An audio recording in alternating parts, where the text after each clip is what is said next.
century. Find the upcoming music schedule and more details at croonersmn.com. Get ready, and here we go. Portions of the following program may be pre-recorded.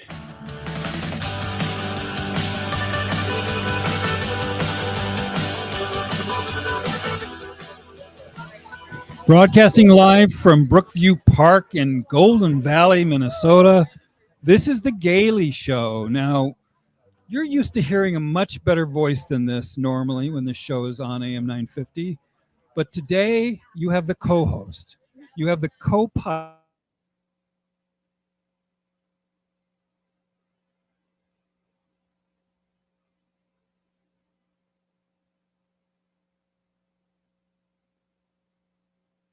Something instead of this guy. But I'm here, and for the next hour, I'm going to try to keep you entertained. The theme of today is I, Jim Pounds, am a virgin at Golden Valley Pride. Now, what I mean by that is I've never been here before. I've been to a lot of prides in my life. I've been to Bloomington and Duluth and Mankato and Los Angeles and San Diego, but I've never been to Golden Valley Pride. And one of the first things I learned about it was that this is the oldest suburban pride. You've probably heard that 10 years ago they started, but this is the what edition of Golden Valley because COVID that interrupted there. I have a guest with me named Roger Grzinski, who I'm going to introduce in a minute. Roger, do you know how many editions of Golden Valley Pride there have been? It's not 10. What do you suppose it is? 9. Okay. Actually 7. So this is the 7th edition of a Pride celebration that's 10 years old, if that makes sense. And there's something I remember myself being surprised when I learned about Golden Valley Pride. When it first came up, I thought, oh, that's different. Well, now, I'm going to ask you another trivia question, Roger. How many are there in the state of Minnesota and close by? What would you guess? Just take a guess at a number, other than the big grandmother, the big Twin Cities Pride. Other than that, how many are there? In June. Okay, that's a good guess. There are actually 39, and they run from May until I think Burnsville is the last one in something like October. So if there was ever a time when you wanted to get up and go be with community, maybe you do want to go to as many of the 39 prides as you can manage to get to, because this is a time when we're all feeling, under attack, a little less confident than maybe we were 2 years ago. So 39 pride celebrations, look them up. I know there's some in Hastings, and you should be able to go out every weekend in June. I think somebody said there's 6 today. I think there's one in St. Anthony. I think there's one in Anoka. So you should have no lack of pride celebrations to go to. It's really important. But we're going to focus right now on Golden Valley because that's where we are. So I'm the virgin. I'm the Golden Valley virgin, as you can see. I'm clearly in. Roger Grzinski, we've been friends for a few decades, and Roger is going to be the Craggle, veteran, right? He's going to be the about Golden Valley Pride, and you're going to have to make sure you're talking to your microphone. Yes, I will. He's a little reluctant to be here. I've taken huge advantage of our friendship, and I don't know whether Roger will, but at least I have him for 45 minutes today. So Roger, if you were going to talk to somebody in Stillwater and say, you've got to get to Golden Valley Pride because there are unique things about it, what would be an example of that? What would you say to that skeptic across the river that doesn't want to come all this way? Well, I think the thing with entertainment, pretty much the entire time, and it's enjoyable entertainment. I was listening to the Freedom Jazz Band, and they were very good. Yep. I think that surprised me too, that there are 2 smaller celebrations. So there's going to be a stage, but there's 2 stages. And like you say, they're programmed pretty much the whole time. So you think to yourself, well, if I don't like what's going on here, surprised me. I didn't expect to have an option. What else would you say is unique about this celebration? I think all the vendors here it's also easy to walk through. You can go from one end to the other end and see everything pretty easily. And some of the bigger prides that are like places like Minneapolis, Yeah. it's a roundabout. Now you love crowds, right? You Yes. like as many people Yes, as you can get. especially if it's really hot out. Yes. Like the beating sun. Yes. Roger is in his heaven in those moments. So this is really not that. Something degrees. There's a little cloud cover. There's a lot of people, but there's not a crowd. So this is if you're a person that doesn't like crowds and you don't like being overwhelmed by all of this, then here's a place where you can go. You know, I'll tell you something that I liked about it. All of the food trucks are all sort of in one place, as opposed to other prides I've been to where I've had to struggle to find them. Does that make sense? But they're all right here in one place. So when you want food, you know where to go, and it's very simple. The other thing about I think this pride is that it's very community.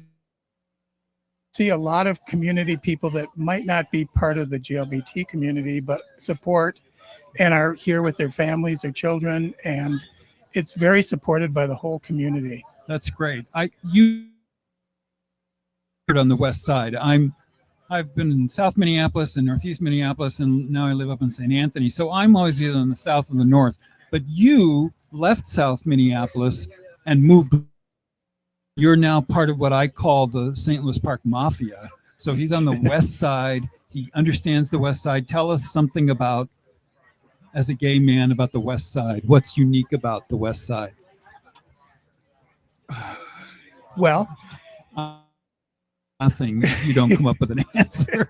no, it's I guess it's just relaxed more than anything else. It's not the intensity of the city.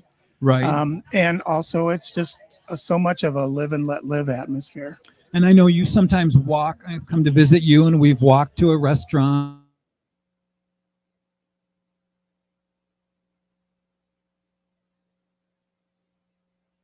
Yes. Easy to park. Yes. And also back to one thing that makes this unique, I think, or interesting about the Golden Valley Pride. I noticed there are 2 police officers walking by. Yes. And the police have been very, very considerate and helpful here. And I noticed that they're just very, very willing to go out of their way to make things peaceful for us. Isn't that nice to hear? Mm-hmm. You don't hear that all the time. Right. I mean, without getting into anything, Yes. you don't hear that all the time. I was surprised. There's a police booth over here. And I don't know, it's probably just community relations. I don't think they're recruiting, but you know what I mean? I was surprised in a small pride like this to see the police department have a booth. Yeah, they're very supportive. And last year there were some problems and they took care of them immediately, very quietly, and took care of it and let people move on. That's nice. Well, and a minute ago, one of the officers was waving. Now I've had some dreams like that where a police officer is friendly and waving me over, but that wasn't what this was. I think he was just, like you said, being friendly. Yep. Just, that seems very small town to me. It is. Do you know what I mean? Yeah. And were you telling me the Golden Valley is actually not a very large population? Is that right? You had some statistics about. I think it's about 23,000 people. Oh, wow. That is small. The town I grew up in, Arcadia, California, is 45,000, and I thought that was small. So 22, that's half that size. And does it seem like a small town? Well, it's community based. Yeah. That's what makes it small town. Is there a place for a gay person to go? Do you know kind of what I'm saying? Is there a place where gay people gather, or they're just integrated? They're just integrated as far as I know. Okay. You don't go any place in particular that's particularly gay. You don't want to tell me about that, do you? Like a restaurant or a Lund's. The gayest place in town is Lund's. Write that down on your. Tell the Chamber of Commerce. They have a booth here, so I thought it was okay to say their name. I could see where I've found grocery stores can be a little cruisy, so I get that. I mean, I've never done that in Lunds, but that makes sense to me. So you mentioned that the group that was performing at the band shell is like their mini group, right? What's it called? Freedom Jazz. Jazz. That's it. Because Roger knows my partner, my long-term partner, my 48-year partner, played with the Freedom Band for decades. I think Gordy played for maybe 30 years, something like that. And one time he was in that special quintet or some smaller group. And so, they were rehearsing 2 times a week and it got to be too much. But he really enjoyed, I think, those small ensembles. And I don't know that the musicians are any better than the whole band, but there's something kind of special about that. So what kind of music does that group do? Do you know? Jazz. Okay. Surprising as that might seem. Yeah, that's funny. I wouldn't have thought that from their name. So they do jazz. Well, all right. I'm not a huge jazz fan. Are you a jazz fan? There's lots of different jazz. I like this jazz. Okay. Well, and big band jazz more than yeah. And I can hear kind of the sort of pop sound of things, that's coming out of the. If you hear it, I don't know if you can hear it or not. Probably because these microphones are omnidirectional mics, I think, aren't they? Yeah. So they're picking up everything. You're not seeing there's a woman over here who's staring at me and frowning. You're not picking that up on the omnidirectional, but everything else the omnidirectional will pick up. So we've kind of focused on Golden Valley Pride, and when we come back, Roger and I, who are both gentlemen of a certain age, are going to talk about Pride from a more, thinking back over the years kind of thing, right? So we're gonna reminisce a little bit about Pride, because this was not Pride to us in the 70s or whenever you came out or whenever I came out, and we'll talk about that a little bit. So I think it's good for all people to remember that what we do now and walking around at all the food booths and all that stuff is not how Pride originated. It's not what it was for. It's what it has become. But since we're a couple of old irascible boomers, we're going to talk about what Pride used to be. And we're going to do that after some commercial messages. So I want to thank you for being with us. Stay where you are. You're listening to The Gaily Show on AM 950. We'll be right back.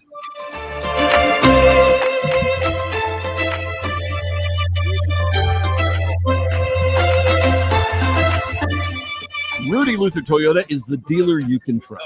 Go to RudyLutherToyota.com to browse their inventory of new and certified pre-owned vehicles. Style, performance, and reliability, you can find it all at Rudy Luther. With every new and certified pre-owned vehicle, you'll get a Luther Advantage card, save 10 cents per gallon at the pump, and get $6 Works car washes at Holiday Station stores. That's right. You can get a great vehicle and help stretch your budget even further. Rudy Luther Toyota, the southeast corner of 394 and 169 in Golden Valley.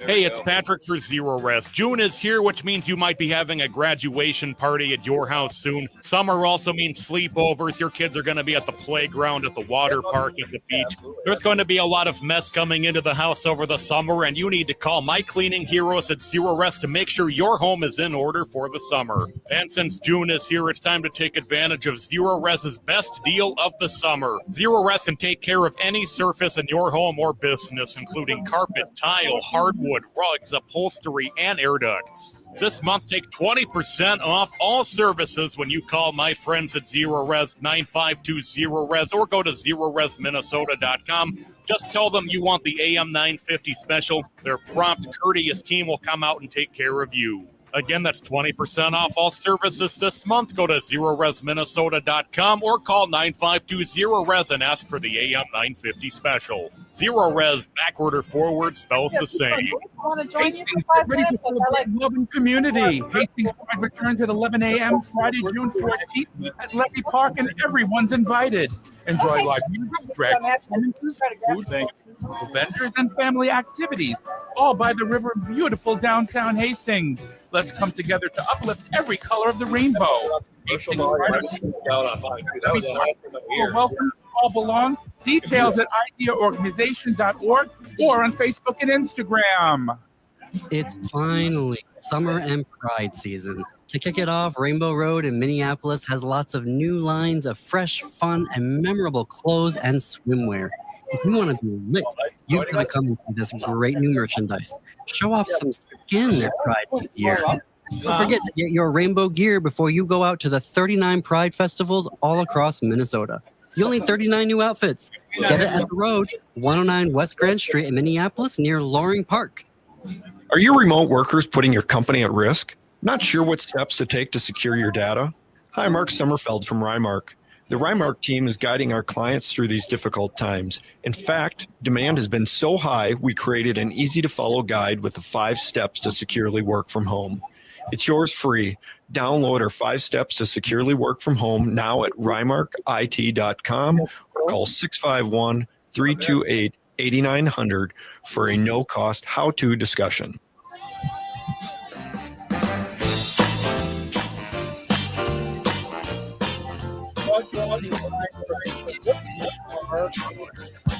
Broadcasting live from Brookview Park in Golden Valley, Minnesota. This is the Gaily Show. I am the usual co-host, Jim Pounds. John Parker, who you really want to hear from, is in an undisclosed location, enjoying himself, and I resent him for that. But he asked to have the day off, and so he's doing that. And I'm realizing how the work that I watch him do from across the table every day is a lot harder than it looks, or than he makes it look. So kudos to you, John. I know you're listening. I think Gordy is with you. I hope you're having a good time, but I wish you were here doing your job. I'll just say that. But I am with Roger Grzinski, who's a longtime friend who lives in St. Louis Park, has come to Golden Valley Pride for a long time. And I thought we might, as two gentlemen in our Social Security years, we might talk about what Pride was in the day. I came out when I was 16. So what was that? 1973. And do you remember your first Pride, Roger? Do you remember where that was? The one I remember is I had moved to an apartment on Hennepin Avenue in Uptown. Oh. And I saw this parade going by my house. And I went out on the balcony and looked out, and it was a very strange looking parade. Yes. That was the first thing I remembered, because then the Pride Parade would go from Lake Calhoun, which was called it back then, to Loring Park, down Hennepin Avenue. Right. So that was the first time I knew there was such a thing. So it came as a total surprise. Yes. You were like, what's that? Yeah, I like parades, and I heard a band, and I went out and looked, and it was a very unusual parade. And you're from Wisconsin originally. Yes. Small town or big? I don't remember. Green Bay. Oh, Green Bay. No, so not a small town. No, but you've never small seen enough. You've never seen a parade like that before. Right. Never. So, what is your recollection about? And I'll talk about mine too. But what is your recollection about what Pride?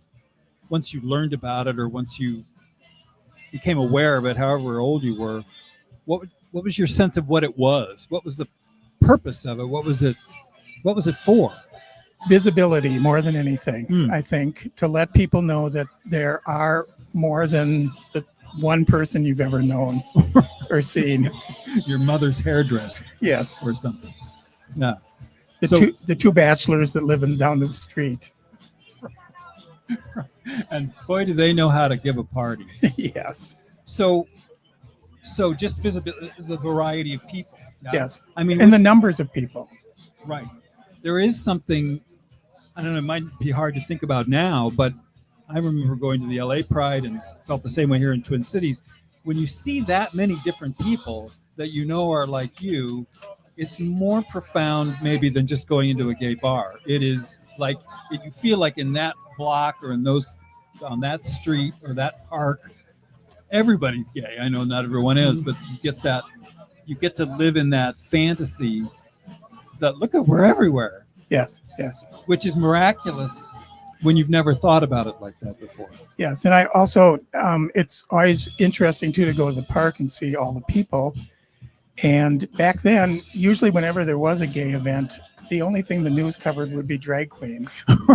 And not that there's anything wrong with drag queens, but it was so limited, and it made Right. everybody think that that's the only people that were gay or drag queens. Well, and why is that? Because it's good television. That's what they cared about. But was for Aquatennial, visual. they didn't just show the clowns. No, but it sort of feeds a narrative, doesn't it? And I think the myth has always been all those gays live over in Loring Park. Yeah. And so we know where they are. We've got them surrounded. You know, if we need to ever line them all up, we know where they are. And of course, the truth is, we've never all lived in Loring Park. And yes, there is an out migration now into the suburbs. A lot of us, you have, I have. But we've always been everywhere, including the smallest town. And I know that from the podcast that we do, This Queer Book Saved My Life, because I can see the cities where people who have listened are from. I don't know who it is. It's not specific in that way, but there are people in Deerfield, Illinois, and Bagley, Minnesota, who listened to that episode, to that show, to This Queer Book Saved My Life, and it just reminds me every time I see it. We've been in something like 118 countries and over 3,000 cities. I think we're up around 3,100 or 3,200 cities, and so when you see that kind of geographic distribution, it's somehow comforting to know when we say we're everywhere, we literally are everywhere. Yes. And that's what I think makes it worthwhile to have events like this, to let people know we are everywhere. Suburbs, cities, rural areas, all over. And all the new prides that are showing up everywhere, I think, are evidence of that. It's interesting, isn't it? I don't know how much of that is driven by chambers of commerce that want another summer event for people to spend money at, but I also think it's a chance for communities to support their LGBTQ neighbors and for people to go to a pride that's closer to them. You know what I mean? If you're in Fargo-Moorhead, it's easier maybe to go there than to come down to the Twin Cities Pride. But the variety of, I'm reminded of this all the time.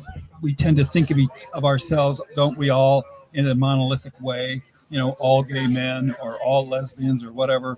But the truth is the diversity of this community is as diverse as humanity, right? There's any example you can think of in the general community, there are people like that in the LGBT community, whatever socioeconomic class or whatever religious background or whatever the situation is.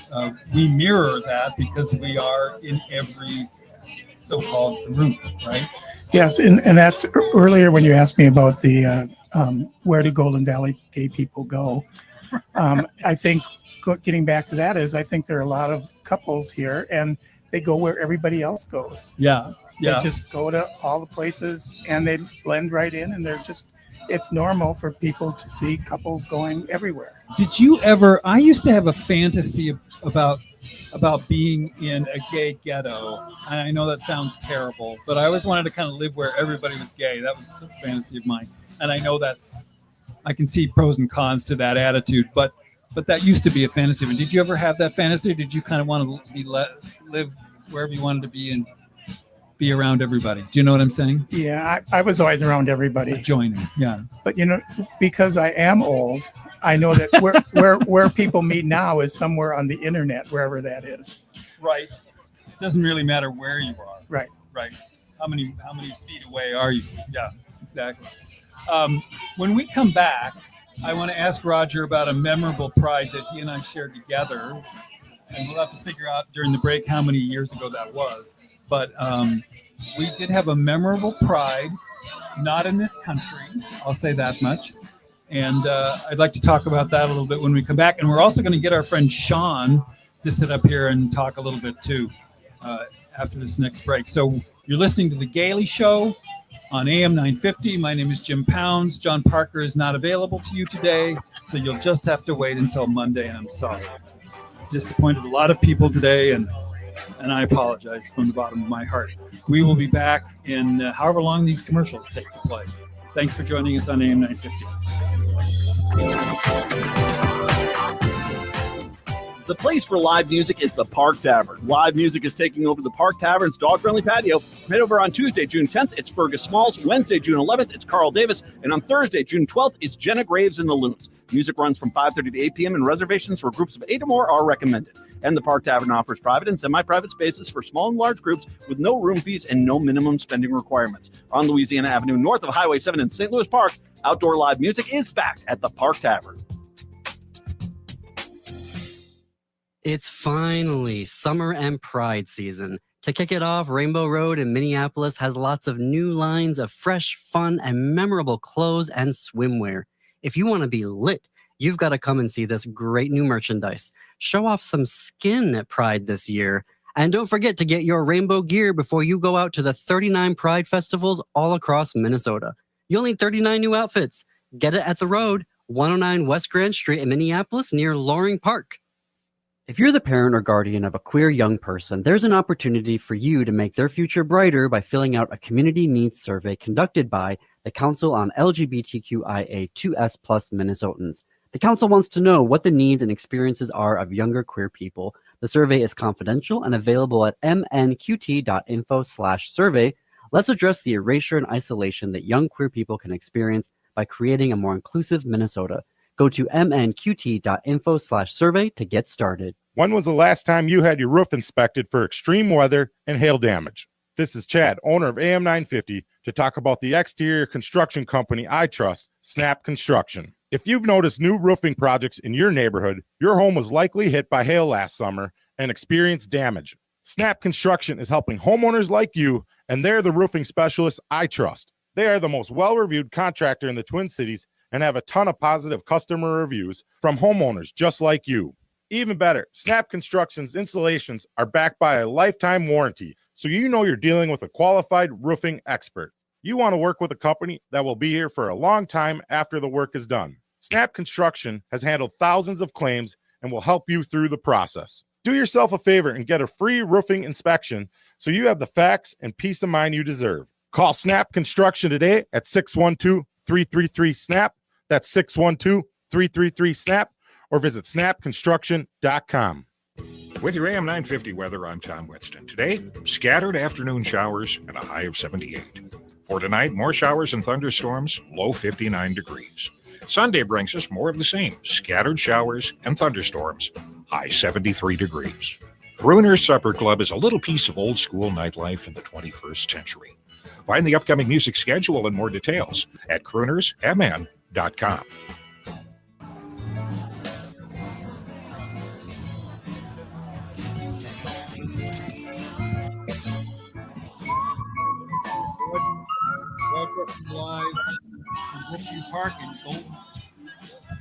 Broadcasting live from Brookview Park in Golden Valley, Minnesota. I keep not turning my mic on. It's as though I've never been in a studio before in my life, and it's embarrassing, but there it is.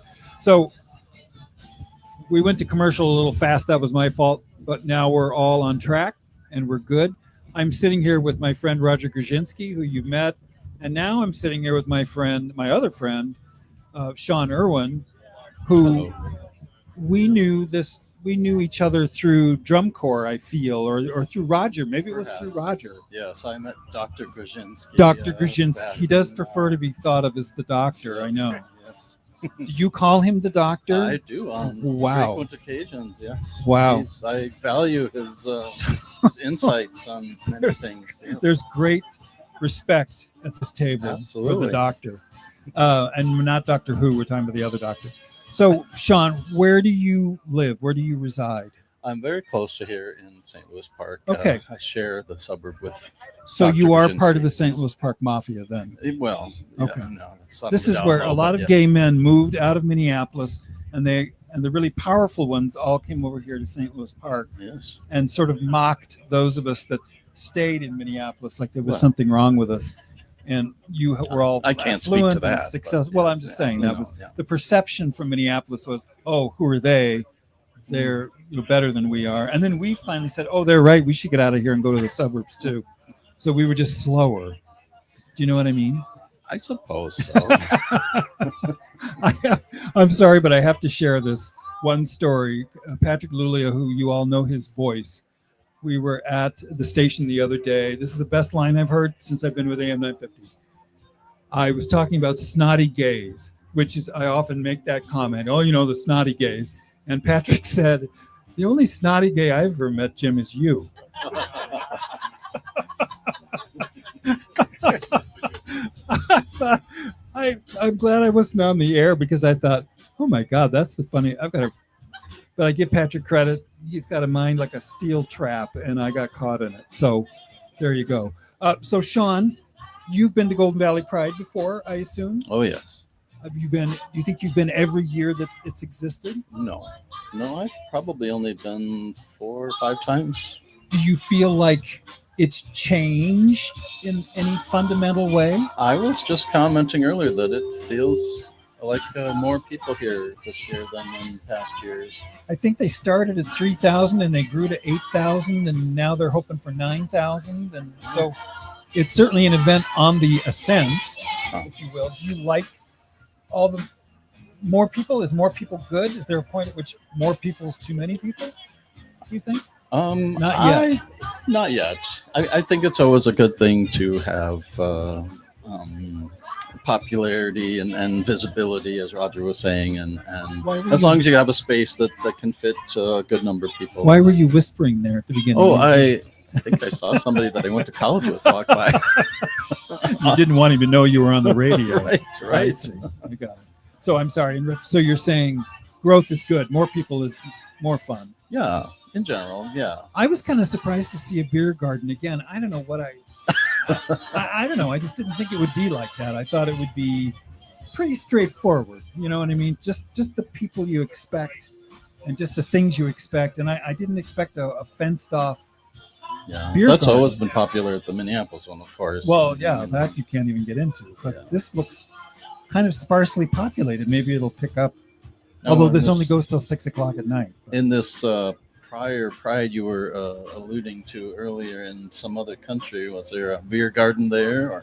Well, I'm going to let Roger tell that story. So, Roger, where was our great Pride experience together? Where were we? We were in Montreal.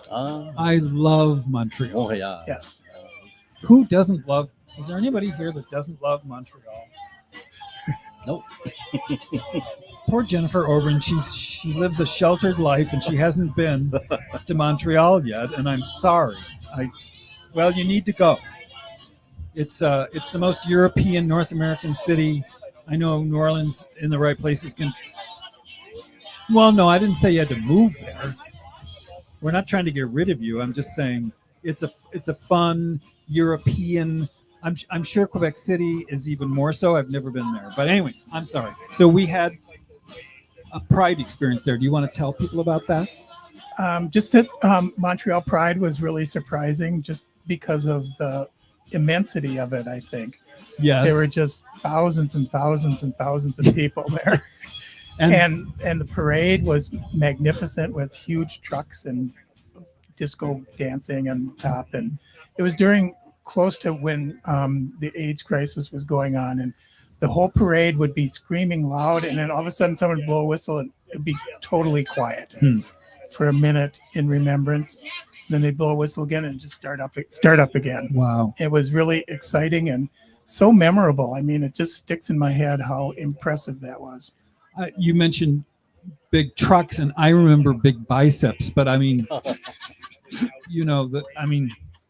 we're both talking about size, so that's the important thing. But it was energetic, and I thought Montreal might be kind of laid back. I don't know why, but it was really in the middle of the day. The festival afterwards was go, go, go, go. It was a dance party the entire time, and it was kind of hard to get away from it, is what I remember. You weren't going to sit and have a quiet conversation with anybody. Yeah, it took over the whole city, and I think everybody in the city must have been at the parade. Yeah.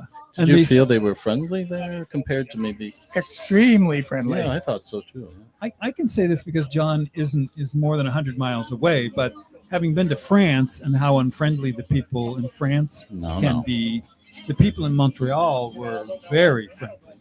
Yes, I thought. Yes, very friendly, immensely friendly. Even in the parade, there was a bear group, and if you've been to Montreal, all those French men are very smooth and and well shaven, and they passed me and they saw me in the crowd and they came running up to me and put a bear button on me. I think I was the only one with a beard in all of Montreal.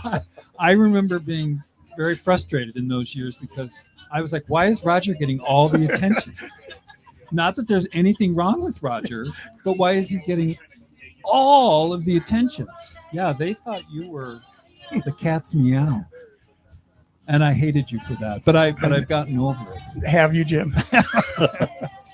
I do the best I can. Yeah, Montreal was we were up there for another drum corps event, which was often the travel that we were doing. We went to Buffalo, we went to San Antonio, we went to Orlando, we went Denver. to Denver.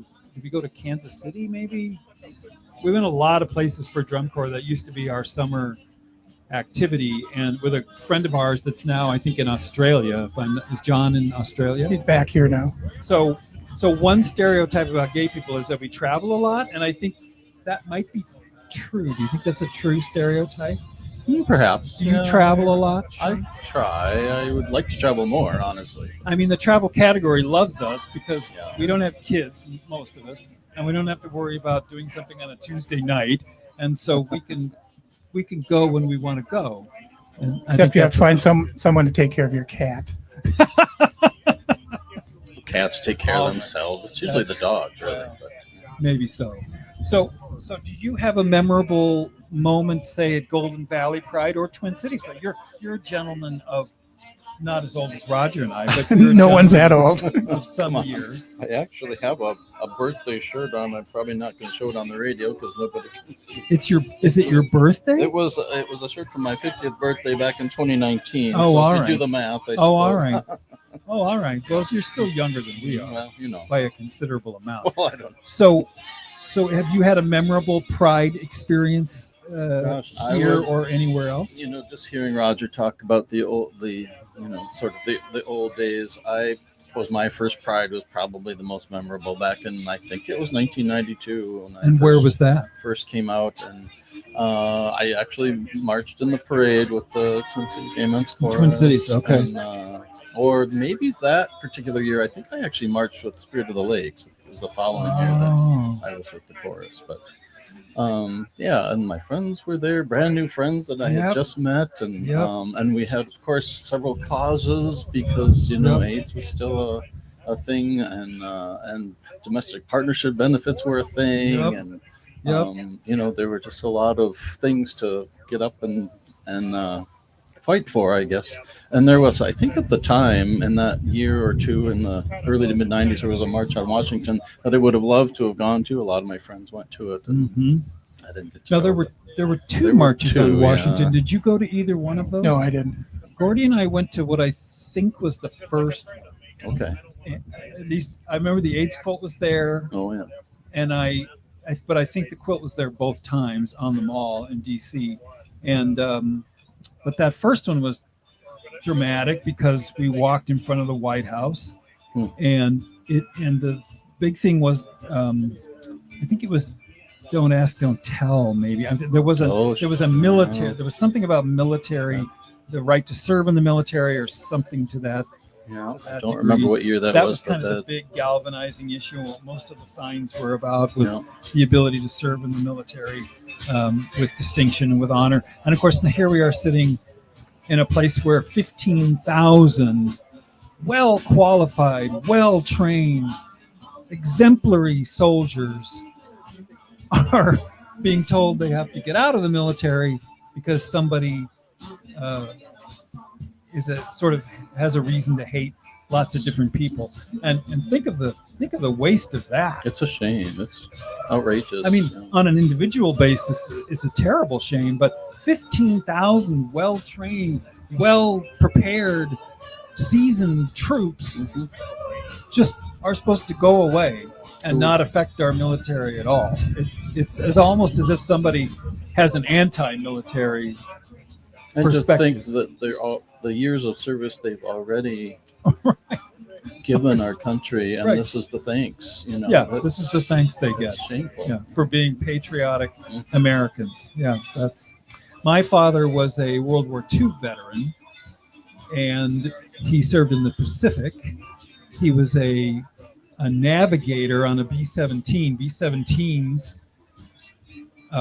in World War II they had an enormous crew on a B-17. You had a pilot and a co-pilot and a navigator and a ball gunner and a turret gunner and 2 waist gunners and a tail gunner and a bombardier. That was a lot of personnel on a single ship, but they would do bombing runs in the Pacific, which wasn't very effective, frankly. But so I'm sort of proud of that service, and I think he would have also been astonished at the waste and senselessness of taking people who love this country and saying you're not good enough, even though you've been good enough and you're great and you're fine, but now you're suddenly not good enough. But the logic of that is beyond me. Did you have any military in your family, Sean? My grandfather may have been the closest one on my mother's side. He was in the Navy. Okay. I don't know if the stories about the Navy are true, but I did see a picture with a special friend, so I don't know. But. Well, I'll add to that, because when I was the last year where we didn't have to register for selective service, but I knew that if I was going to have to register, I would have joined the Navy for obvious reasons. I wasn't an idiot, you know. If I had to go to Vietnam, I was going to go in the Navy, where nothing was happening. You know, the Navy wasn't doing almost nothing. There was nothing. There was no Vietnam Navy, so that was a pretty safe bet. Do you have any military in your family background? I don't remember you ever talking about Oh, no. My father was in the Army. My brother was a Marine. Oh. So, Your dad was in the Army in World War II? at the end of World War II. Oh, Yeah, wow. so- I didn't know that. And he was Army. yes. And the other relative was who? My brother was Marine. Was a Marine. And did He enlisted. serve anywhere in particular? Vietnam. Oh, wow. Oh, my gosh. I don't know. How did I get onto that? I'm sorry. I think it's because the weather's turning nasty and the clouds, you know, God knows that I'm on the air. So here comes, Oh, come on. here comes the end of times. And we knew this was possible, right? We knew. I mean, you guys asked me to do this, but you knew this could happen. Yeah. It'll be Jim on the air instead of John Parker, and God is not happy about that. If lightning strikes, it'll be right there. You might want to move your chair, because we're going to take a commercial break in case the world's ending. We don't think it is. We think we're just having a little windstorm, but we're going to take a break, and we hope you'll come back and join us for our last segment of the show. This is Jim Pound. You're listening to The Gaily Show on AM 950. We'll be right back.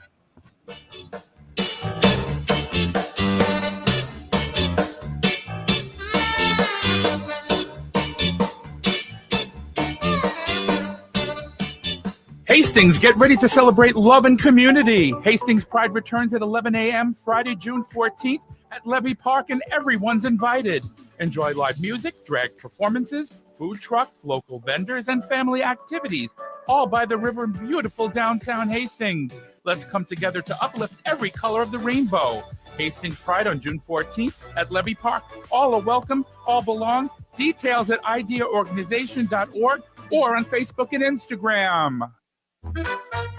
This June, Twin Cities Gay Men's Chorus serves Diva Worship for their Leading Ladies Divas of Broadway Pride concert.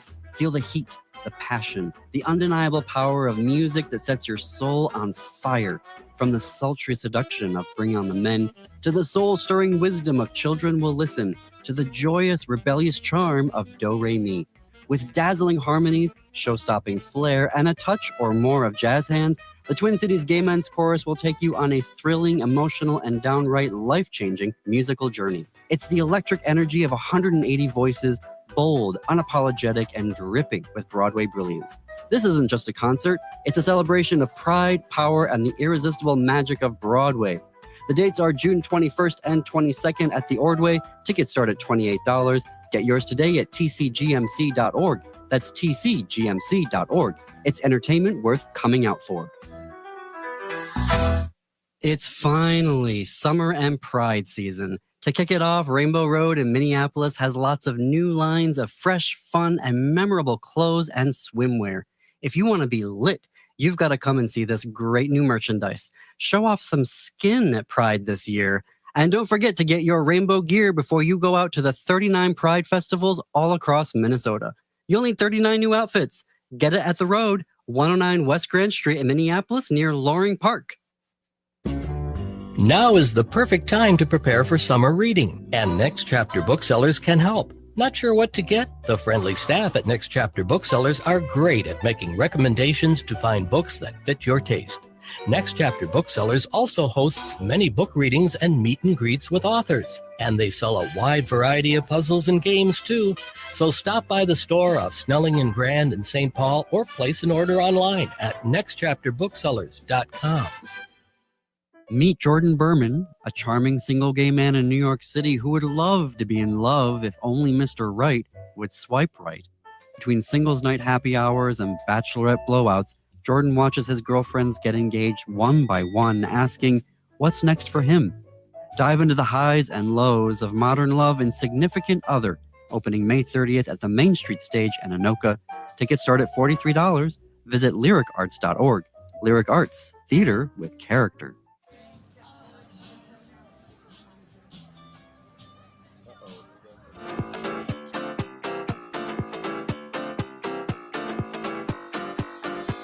I love that energetic music. This is Jim Towns at the Gaily Show. We're broadcasting live today from Golden Valley Pride in Brookview Park. The clouds are coming, but I'm not sure that we're going to get any rain. So people are kind of looking around for shelter if they need it. But I think we're going to be all right. I just have one more segment of the show, and I want to say a few things, and then when we go to another break, Philip is going to come back, and we're going to talk to each other for an hour, and that's probably about all the gay you're going to be able to handle today. I mean, everybody's got their limit, and that's probably going to be it. So then you can go have dinner or something a little calmer, because Philip comes here and tells me he's going to be positive, and then he spent a half an hour talking about how terrible things are. And I thought, all right, that was my job, was to talk about how terrible things are. And now you've already done it. So now what am I supposed to do? But I know I'm the angry old man. But anyway, Philip, of course, also Philip, if you were listening earlier, you heard Representative Ilhan Omar walk by while he's on the air, and she comes and she talks on the air, and I'm like, only to Philip Anthony would that happen. It would not happen to me. It would happen to him. So bless his heart. I wanted to say a couple things about the time we're in, but in a positive way. I want to put out there the idea, the possibility for you to ponder that we might be in an historic time. I don't know that we are. I'm not putting out a bad vibe necessarily. I'm saying, if you knew that we were at an historic time, what would you do differently? What would you do? Would you do anything if you knew? I'm always reminded of one of my favorite movies was Don't Look Up, which if you saw it, a lot of people didn't like it. But if you saw it, it was about the fact that the science and academicians were trying to tell people, hey, there's this meteor that you can't see, but it's coming. It's coming this way, and we want you to know about it so that we can all be prepared for it. And they would get them on the morning news shows, and they would laugh at them about how absurd that was. And don't be, you're being ridiculous. You're being alarmist. And then the great moment that I will always remember is the moment of a street scene from up above, and you see a crowd of 100 or 200 people standing on the sidewalk looking up, and the camera takes their point of view, and what you see in the sky is the meteor that they've been told about, that they were warned about for months, that the president in this movie, Meryl Streep, was warned about. It's coming, it's coming. And they finally saw it for the first time, and the movie stops, comes to a complete stop. All the traffic stops, all the people stop on the sidewalk, and they look up, and you see the recognition in their face for just that moment of, oh no, they were telling the truth. Oh no, it's happening and it's too late for me to do anything about it. So I mention that only because if we're at an historic moment, then you might spend a little time thinking to yourself, well, what does that mean? What would that mean to me if we are at a time like that? If we're more is going to be asked of us than is usually asked of people. And I think that might be true. I think it very much might be true, not to be scary. And I don't have any specifics that I'm talking about, but just the idea that more might be asked of us. And if it is, are we ready? Are you ready? Is your neighborhood ready? Have you sort of bonded with your friends and built some community up and, figured out who the people are you're responsible for? I think it would be an advantageous thing to plan a little bit for the possibility of an historic moment. And that's what I'm asking you to do. You don't have to go crazy. I'm not asking anybody to do anything. I just wouldn't want, I always tell this story, I don't want to be the person that's standing on the dock, like some Jewish family was standing on the dock when the last boat had left Germany, and they thought, oh my gosh, we should have done this yesterday. And I don't want to be that person. All right, I'm told that we have a weather related issue, and we're going to go off the air and give you something else to listen to. Thanks for your time today. This is AM 950.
This June, Twin Cities Gay Men's Chorus serves Diva Worship for their Leading Ladies Divas of Broadway Pride concert. Feel the heat, the passion, the undeniable power of music that sets your soul on fire. From the sultry seduction of Bring On the Men, to the soul-stirring wisdom of Children Will Listen, to the joyous, rebellious charm of Do Re Mi. With dazzling harmonies, show-stopping flair, and a touch or more of jazz hands, the Twin Cities Gay Men's Chorus will take you on a thrilling, emotional, and downright life-changing musical journey. It's the electric energy of 180 voices, bold, unapologetic, and dripping with Broadway brilliance. This isn't just a concert, it's a celebration of pride, power, and the irresistible magic of Broadway. The dates are June 21st and 22nd at the Ordway. Tickets start at $28. Get yours today at tcgmc.org. That's tcgmc.org. It's entertainment worth coming out for. It's finally summer and Pride season. To kick it off, Rainbow Road in Minneapolis has lots of new lines